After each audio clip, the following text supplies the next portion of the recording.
Mino Line Media presents the Business First Podcast. Hi all, and welcome to a new episode of Business First with Sonia. I am your host, and today we have a woman in studio who has created a very unique company that was developed to foster and support the growth of Black-owned businesses. Her name is Aisha Taylor Issah, and the organization is called Sistahs in Business Expo. Welcome, Aisha. Hi, Sonia. Thank you so much for having me. So grateful to be here. Absolutely. So you yourself are an entrepreneur. And so what was it about your personal experience that you knew that this was needed in the marketplace? Great question. Yeah. So I've been an entrepreneur for quite some time. My sister and I owned a career consulting business for over 20 years called TaylorMade Professional Career Consulting. And we were always looking for ways to grow our business. Of course, at that time, when we first started, there was really no social media, or it wasn't popping like that. Wow, I really feel old. But, so much of it was grassroots, kind of just figuring out ways to market and to grow the brand. And we always wanted to participate in trade shows, but found that they were really costly, hard to get into. And so fast forward to around 2017, when American Express had put out a piece about Black women of color being the largest and fastest growing demographic of entrepreneurs in the country. At the time, that was breaking news and everyone was talking about it. But as you dug a little deeper, you learned that we were the largest and fastest growing, but the least earning, the least funded. That did not sit well with me. And so that's really how the Sistahs in Business Expo was birthed. I knew the value in expos and trade shows and wanted to create an affordable and accessible platform where micro to small business owners could come and showcase their brands and services and grow and scale their businesses. And that's really how we got started. You actually have a community that gains additional support. So it's not just that they come and they show their wares, they pack their stuff up and leave. You've really created a community. Absolutely. The brand has grown far beyond what we ever could have imagined. When we first started, we thought we were just going to, host some expos and send people home and that would be it. But early on, we began to hear from our audience that they wanted more, that they were desirous of, more ways to engage and network, and especially more ways to learn. And so very early on, we added other parts to the brand, beginning with the Sistahs in Business University, which is our teaching and training arm, where we provide free or low cost training and services to help sisters start, grow, or scale their businesses successfully. Followed by that was the Sistahs in Business Foundation. That's our nonprofit 501c3 entity, where we provide grants to sisters in business through pitch competitions. And then most recently, the Sister Shop, which is our retail and e-commerce destination, where we feature the brands of over 150 women of color entrepreneurs from around the country. We have 2 retail locations, one in Elizabeth, New Jersey at the Mills at Jersey Gardens, and one in Atlanta at Atlantic Station, and online at thesistahshop.com, where we are essentially the Amazon of Black women-owned brands. So you started in 2017, and so you were still fairly young in the middle of the pandemic.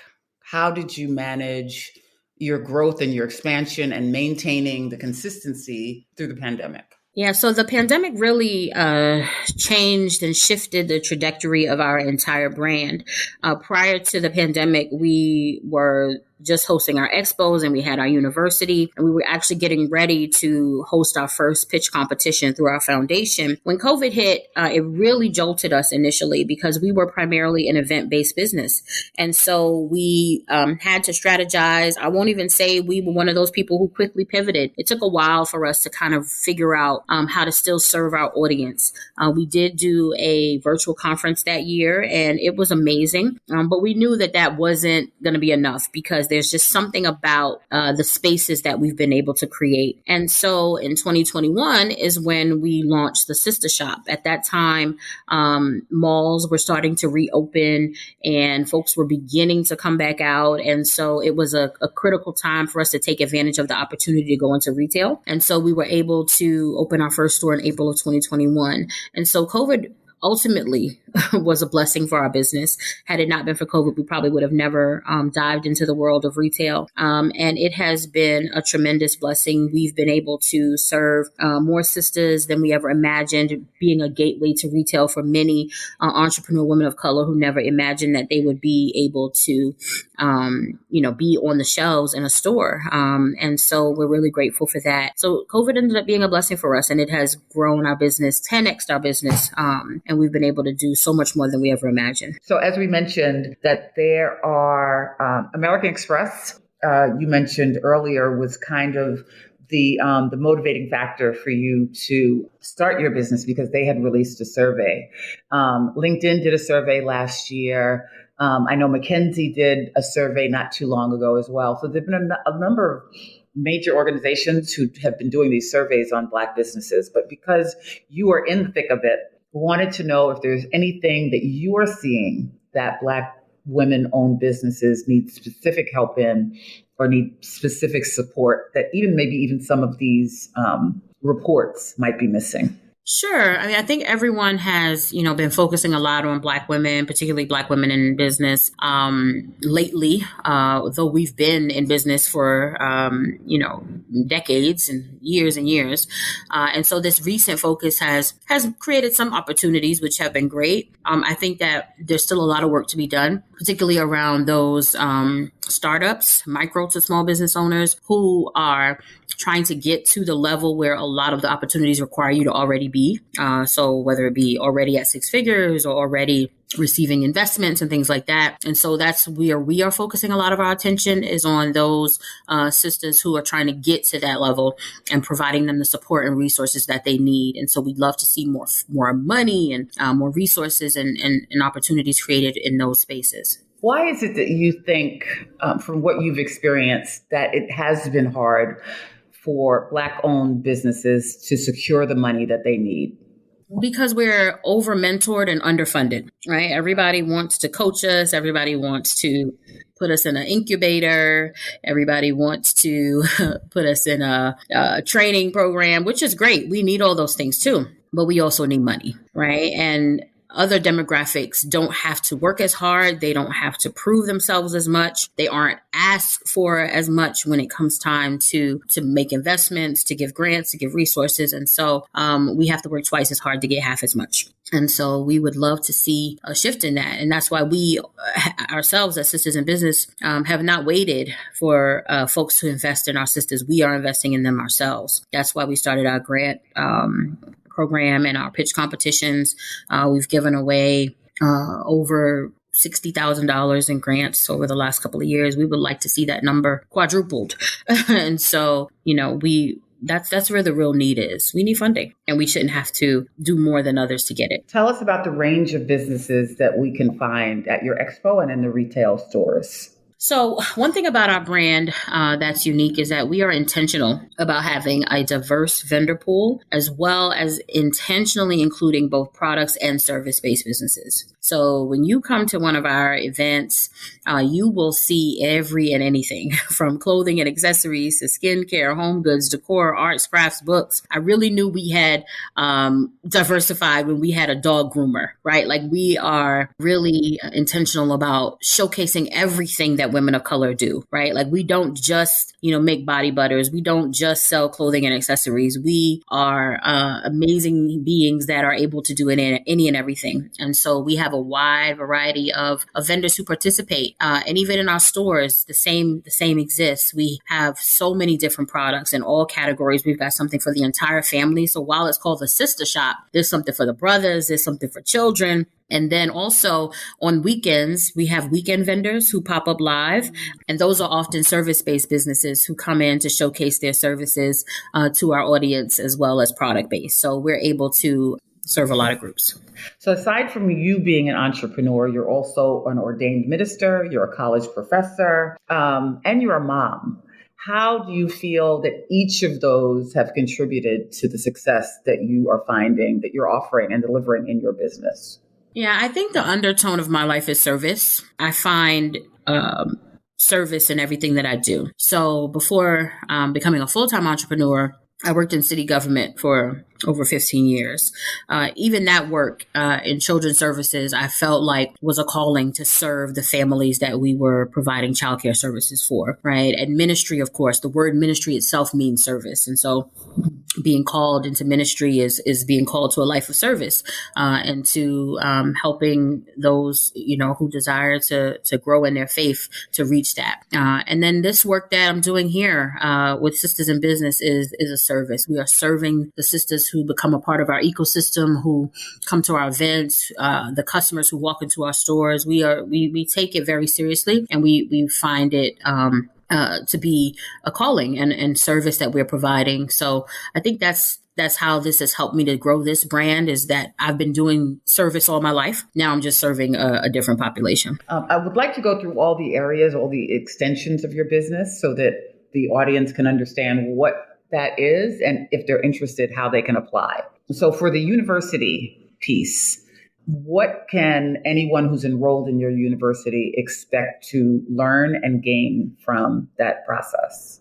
Absolutely. We have a very diverse and extensive offering as it relates to topics, resources, tools that are necessary for a sister to grow, start, or scale their business. So anything from, business structure to taxes and accounting to budgeting and marketing and branding, we really cover a wide array. Very soon, we are actually launching our membership, which will give you access to all courses. Currently, courses are provided on an individual, one-by-one basis, and people have to sign up for each course individually. But our membership will be launching very soon, where as a member, you'll have access to all of our courses, as well as to mentorship and training. And so we are really excited about that, because now sisters won't have to, kind of come back every time, but they'll be a part of the membership and be able to take advantage of all the different offerings that we have. Right now, we offer our courses similar to a university in a semester type style. So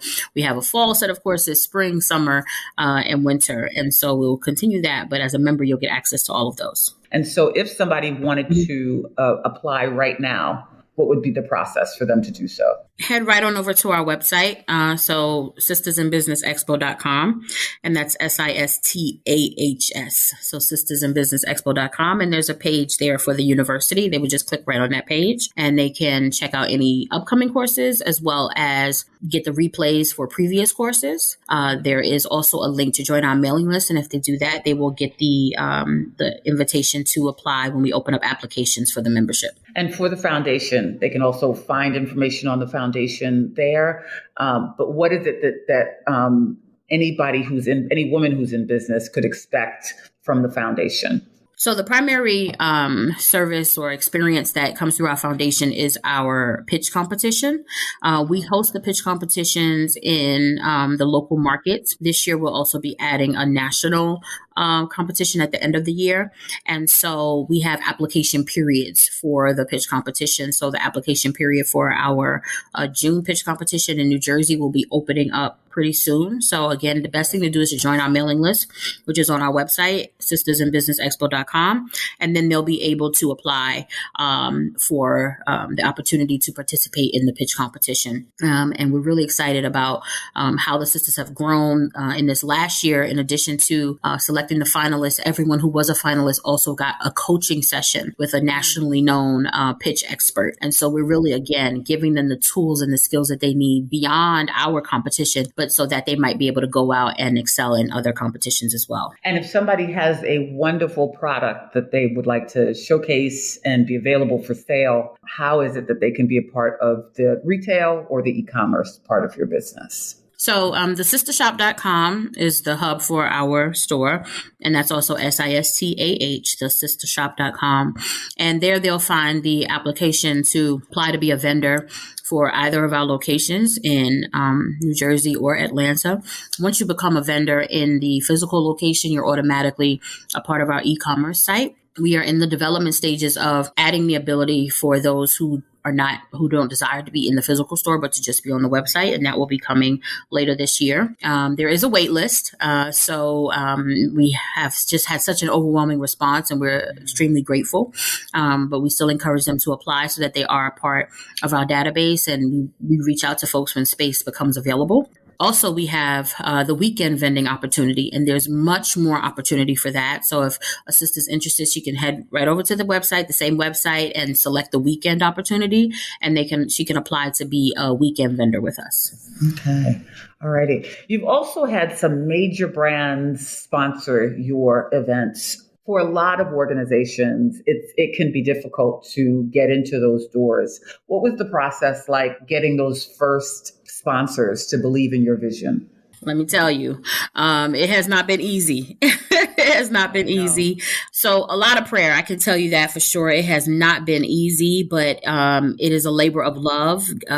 Getting folks who have the resources and the influence to help you serve the people that you've been called to serve is not easy, but it's necessary. And so we have done a lot of relationship building. So many of the sponsors and supporters that we've been able to get is because people spoke our names in rooms that we were not even in. And so it's really about just being authentic, being genuine, and doing the work. My good friend Bevy Smith always says that, if you do the work, everything else will happen and will fall into place. And so we're really, really grateful that we've been doing the work, and the work has allowed us to get great partners and sponsors who've helped us to do even more work to support sisters in business.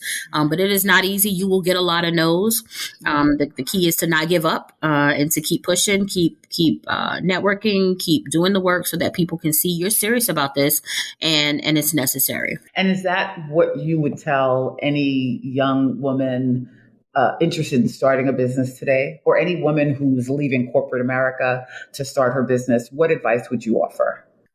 Wow, so much. I think that, of course, if you are starting a business, it has to be something that you are passionate about. It cannot be an option. It cannot be negotiable, because it's not easy. Being an entrepreneur, particularly a full-time entrepreneur, is probably the hardest job I've ever had, maybe besides being a mom, right? And so you have to be tough. You have to be willing to hear no, but keep going, to not get what you want, but keep pushing forward. There's going to be a lot of difficulty. There's going to be a lot of upward hills to climb. But if you're called to the work, if it's something you're extremely passionate about, then you will keep doing it. And so that's my first piece of advice. And then, to learn early on that you cannot do everything. I think that so many sisters enter the world of entrepreneurship thinking that they have to be all things to everyone, because that's just kind of how we're wired as women of color, right? No business can grow significantly beyond a certain level if they don't take on help, if they don't learn to delegate. And so that's what we try to instill in others. So I'm glad you shared about the importance of getting help and getting support. I don't have the data in front of me, but so many Black-owned businesses are sole proprietorships. Can you talk a little bit about the process that you have gone through to develop a staff that you feel strong and confident in to carry out the work that you're doing? Sure. I must say, if this was one area where I was not well prepared, it was in having a staff and having a team, because again, you see so many, like you said, so many Black women-owned businesses are solopreneurs. And so I had not been around enough sisters who did have a team and had a growing staff to know that it was possible, or to even know how to manage it. So a lot of it I've had to learn on the job. We were quickly thrown into having actual W-2 employees when we opened our first retail store, because prior to that, we had a team, but everyone was a contractor. Right. And so that was a big shift for us. I had to do a lot of quick learning, a lot of calling friends. Thankfully, I had a couple of other sister friends in business who had retail stores and were able to kind of show me the ropes. But it has been a learning curve.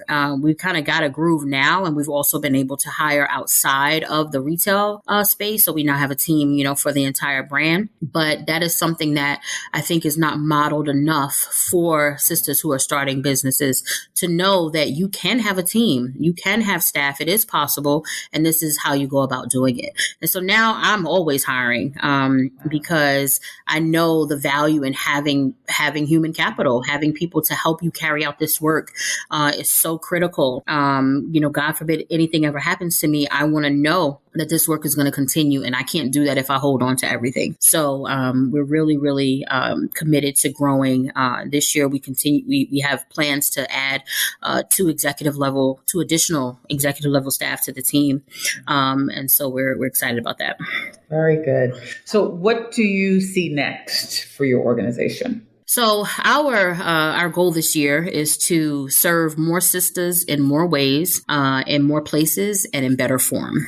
And so we intend to do that by scaling the existing parts of the brand and then adding some additional pieces. We're really excited. This year, we've shifted our expo model a little bit. So rather than having 4 separate one-day events in different cities, we're having 2 two-day events. And so the sisters who come will be with us for the entire weekend. And on that weekend, we'll have our conference on Friday and then our expo and pitch competition on Saturday, and to have more touch points with the sisters in one whole weekend rather than having to travel to so many cities. And so we're excited about that. Last year, we also enhanced and added our virtual component so that all of our events are now hybrid. So we're able to reach a wider audience. We want to continue to grow that even more to touch sisters in even more markets than we already do. And then, of course, continue to grow and expand our retail side. So looking to open at least 1, possibly 2 more retail locations this year. And then growing out the e-commerce piece, as I mentioned, to be able to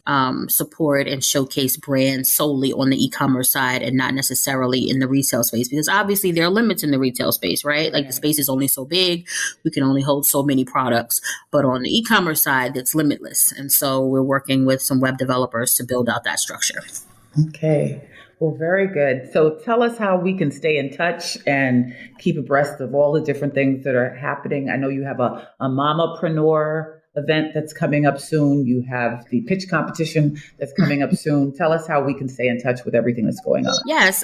Please be sure to follow and connect with us, of course, on all the social media platforms. So on Instagram, we're SIBEXPO. On Twitter and TikTok, the same SIBEXPO. On Facebook, we are Sistahs in Business Expo. So SISTAHS in Business Expo. And my personal page on Instagram is SIBFounder. And so I talk a lot there about just how to grow brands. I talk a lot about vending and how vending is so vital and giving tips and things like that. So, and then of course, always feel free to connect with me on LinkedIn, Aisha Taylor Issah. Well, thank you so much. You've got a little one back there who's begging for your attention. And so thank you, though, for sharing your story and sharing the information about your brand. And we look forward to supporting you and having you back as you continue to grow. Thank you so much. Thank you for having me. And thank you all for listening. We'll be back again next week with another dynamic guest. Take care. The Business First Podcast is hosted and produced by Sonia Aline. Executive producer Ken Johnson. Find the Business First Podcast on Apple Podcast, Stitcher, Spotify, Odyssey, iHeartRadio, Amazon Music, TuneIn, or wherever you get your podcast. On social media on IG at business_first_podcast. Follow the Mean Old Line Media Podcast Network on IG at Mean Old Line Media. Get the Mean Old Line Media app in the App Store or Google Play. The Business First Podcast is a Mean Old Line Media production.